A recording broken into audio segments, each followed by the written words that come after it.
সরকারি জলের ট্যাঙ্ক তৈরি করার জন্য নেওয়া হয়েছিল জমি। প্রতিশ্রুতি দেওয়া হয়েছিল জমির পরিবর্তে দেওয়া হবে চাকরি। কেটে গেছে 5 বছর, জমিদাতা এখনো চাকরি পাননি। তবে পঞ্চায়েত প্রধান জমিদাতার পরিবর্তে নিজের স্বামীর চাকরির ব্যবস্থা পাকা করে ফেলেছে, এমনই অভিযোগ সন্দেশখালীর এক জমিদাতার।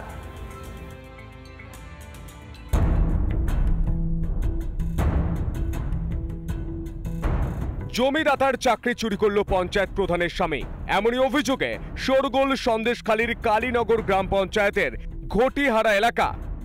অভিযোগ, পরিবারের দুজনকে চাকরি দেওয়া হবে, এমনই প্রতিশ্রুতি পেয়ে সরকারি প্রকল্পের জন্য 1 বিঘা জমি হস্তান্তর করেছিলেন জনস্বাস্থ্য কারিগরি দপ্তরকে সন্দেশখালীর বাসিন্দা বিপ্লব পণ্ডা।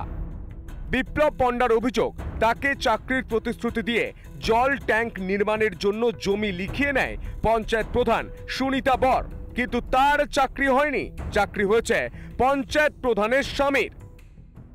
যারা জমিদাতা তাদের কাছ থেকে এই জমি নেওয়া হয়েছে প্রায় 1 বিঘে জমি। তাদের সঙ্গে প্রতিশ্রুতি ছিল এই জায়গাতে ওয়াটারের যে প্রজেক্ট, যে বাড়িতে বাড়িতে যে জল যাওয়ার যে ওয়াটার ট্যাঙ্ক, সেই ট্যাঙ্ক তৈরি করা হবে। এই জায়গার যে মালিক, সেই মালিককে চাকরি দেওয়া হবে। কিন্তু জমি নেওয়ার পর জমিতে ওয়াটার প্রজেক্ট তৈরি হয়েছে, কিন্তু আজও পর্যন্ত চাকরি দেওয়া হয়নি। সেই জায়গাতে চাকরি করছে কে? তৃণমূলের গ্রাম পঞ্চায়েতের প্রধানের স্বামী। প্রধানের স্বামী এখন বর্তমান এইখানে কাজে নিযুক্ত হয়েছে। বারবার অফিসে আমরা জানানো সত্ত্বেও আমাকে ব্যান্ড করে রেখে তার স্বামীকে সেই কাজে এখনো চালানোর অনুমতি দিয়ে রেখেছে, আর আমরা বারবার সেই জায়গায় দৌড়চ্ছি। গোটা ঘটনাকে তৃণমূলের সংস্কৃতি বলে কটাক্ষ স্থানীয় বিজেপি নেতা।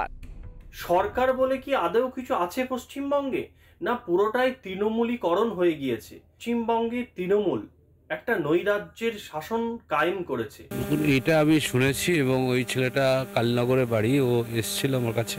যদি সে জমি দেয় এবং তার সঙ্গে এগ্রিমেন্ট থাকে পুরো চাকরি দেওয়ার, নিশ্চয়ই পিএইচই দপ্তর বিবেচনা করবে। আমি সেটা দপ্তরকে জানিয়েছি। সরকারি বিভিন্ন দপ্তরে অভিযোগ জানিয়েছেন জমিদাতা, কিন্তু এখনো সুরাহা হয়নি। অর্ণব মৈত্রের রিপোর্ট, রিপাবলিক বাংলা। এই মুহূর্তে নজর রাখবো বেথুয়া জহরের দিকে। সেখানে বিরোধী দলনেতা শুভেন্দু অধিকারী। পশ্চিমবাংলার কিছু হিন্দু যারা তৃণমূলকে ভোট দেন কিছু পাওয়ার আশায়, কিছু করে কর্মে খাওয়ার আশায়, তারা এগুলো শুনুন। আমরা যদি গীতাকে বিশ্বাস করে থাকি, ধর্ম রক্ষা করার কাজটা সবার, শুধু বিজেপির কর্মী সমর্থকদের নয়। আর সরাসরি ধর্মকে যেভাবে আক্রমণ তিনি করছেন, খেলাফত কমিটির অনুষ্ঠানে গিয়ে, কমপ্লিটলি একটা রিলিজিয়াস অনুষ্ঠান, সেখানে তিনি প্রথমত দেখুন, আমরাও যারা ঈদের শুভেচ্ছা জানিয়েছেন তাদেরকে প্রতি শুভেচ্ছা জানিয়েছি, সমস্যা কিছু নেই। কিন্তু আমাদের হরিনাম সংকীর্তন বা ভাগবত কথায় যেমন অন্য ধর্মের লোকেরা আসা উচিত নয়, আমরা আহ্বানও করি না। আমাদের মন্দির নির্মাণ হয় আমাদের অর্থে, সরকারি অর্থ নিই না, অন্য ধর্মের অর্থও নিই না। ঠিক অন্য ধর্মের ক্ষেত্রেও তাদের যখন ধর্মীয় রিলিজিয়াস অনুষ্ঠান হবে, সেই ধর্ম যারা পালন করেন তাদেরই থাকা উচিত। মমতা ব্যানার্জি বিধানসভায় দাঁড়িয়ে আমাকে কাউন্টার করার জন্য বলেন আমি ব্যানার্জি, আমি শিব ঠাকুরের দিকে মাথা করে ঘুমাই, আমি ব্রাহ্মণ বাড়ির কন্যা। এগুলো বলার পরে তিনি কি করে খেলাফত কমিটি আয়োজিত অনুষ্ঠানে যান? 1 নম্বর। দ্বিতীয় কথা, আমি ইসলাম ধর্ম সম্পর্কে বেশি জানি না, কিন্তু আমি যেটুকু জানি সেখানে তাদের নারীরা আলাদাভাবে ধর্ম পালন করে, পুরুষরা আলাদাভাবে ধর্ম পালন করে। তাহলে মমতা বন্দ্যোপাধ্যায় একজন মহিলা নারী, তাকে কিভাবে সেখানে অ্যালাউ করেন? আর যদি খিলাফত কমিটি করে থাকেন, আমরা নয় সাম্প্রদায়িক পার্টি, হিন্দুদের পার্টি, গর্বিত হিন্দু বিজেপি, কোনো অসুবিধা নেই। তাহলে সেকুল আপনাদের তো কংগ্রেস আছে, পীর সাহেবের পার্টি আইএসএফ আছে, তাদেরকে বা সেখানে খেলাফত কমিটি ডাকেন না কেন? তারপরে যে ভাষাতে তিনি আক্রমণ করেছেন হিন্দু ধর্মকে গন্ধা ধর্ম বলে, এবং বলছেন ওরা দাঙ্গা করতে এলে আপনারা তাড়িয়ে দেবেন। আরে হিন্দুরা কোথাও দাঙ্গা করে না। আমি যে মাটিতে দাঁড়িয়ে আছি, এখানে নুপুর শর্মার একটি মন্তব্য নিয়ে এই বেথুয়া এবং নাকাশিপাড়ায় কি হয়েছিল সবাই জানে। 2022 সালে আমাকে এখানে ঢুকতে দেওয়া হয়নি। আমি ধুবুলিয়াতে সভা করেছি, পরে আবার অনুমোদন নিয়ে এখানে আমাকে সভা করতে হয়েছে। এখানে বেছে বেছে হিন্দুদের দোকান ভাঙা হয়েছে এবং নাকাশিপাড়া রেল স্টেশনকে জ্বালিয়ে দেওয়া হয়েছিল। হিন্দুরা কোথাও করে না এসব জিনিস, হিন্দুরা মোথাবাড়িতেও করেনি, নওদাতেও করেনি, বেলডাঙ্গাতেও করেনি। আমাদের সংস্কৃতি কালচার এগুলো শেখায় না। বলেছে দাঙ্গা করে দাঙ্গা করে পলিটিক্যাল পার্টিরা, আমরা আছি আপনাদের পাশে, আমি আছি, অভিষেক বন্দ্যোপাধ্যায় আছে, দিদি আছেন, ফলে আপনাদের কোনো চিন্তা নেই, দাঙ্গা করে পলিটিক্যাল পার্টিরা। দাঙ্গা করে পলিটিক্যাল পার্টি উনি বিজেপিকে ইঙ্গিত করে এসব কথা বলেছেন, ক্ষমার অযোগ্য কথা বলেছেন গন্ধা ধর্ম বলে।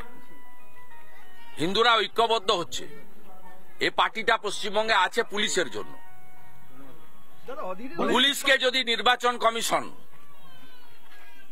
নির্বাচনের সময় রাজীব কুমার মনোজ বর্মার বাহিনীর হাতে যদি শিকল লাগিয়ে দেয়, বাংলার জনগণ, হিন্দু জনগণ তারা প্রস্তুত আছেন সুদে আসলে হিসাব তুলে নেওয়ার জন্য।